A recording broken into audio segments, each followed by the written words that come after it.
এই রেসিপিটা আপনারা আগে কখনো বানিয়েছেন কিনা আমাকে কমেন্টে অবশ্যই জানাবেন।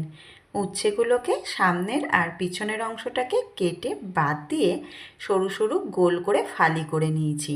দানাগুলোকেও কিন্তু আমি ফেলে দিয়েছি। এখানে কড়াইতে দিয়ে দিলাম সর্ষের তেল 2 চামচ।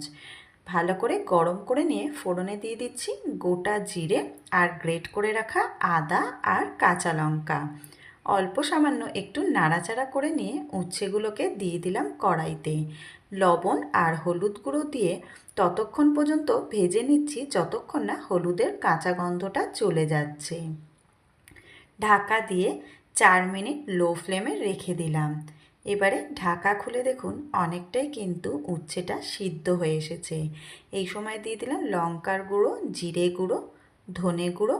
চলুন এটাকে আবারও 5 মিনিট ভালো করে একটু নাড়াচাড়া করে নিয়ে গ্যাসের ফ্লেমটাকে লোতে করে দেবো, দিয়ে আবারও 4 মিনিট ঢাকা দিয়ে কুক করে নিয়েছি। 4 মিনিট বাদে ঢাকা খুলে দেখাচ্ছি, দেখুন উচ্ছেটা কিন্তু সুন্দর সিদ্ধ হয়ে গেছে। সবশেষে ওপর দিয়ে দিয়ে দিলাম আমচুর পাউডার আর ধনেপাতা কুচি। ভালো করে নাড়াচাড়া করে নিয়ে গ্যাসের ফ্লেমটাকে বন্ধ করে দিয়েছি। ব্যাস, প্লেটে সার্ভ করে নিলাম। কেমন হয়েছে রেসিপিটা আমাকে অবশ্যই কিন্তু জানাবেন। ধন্যবাদ।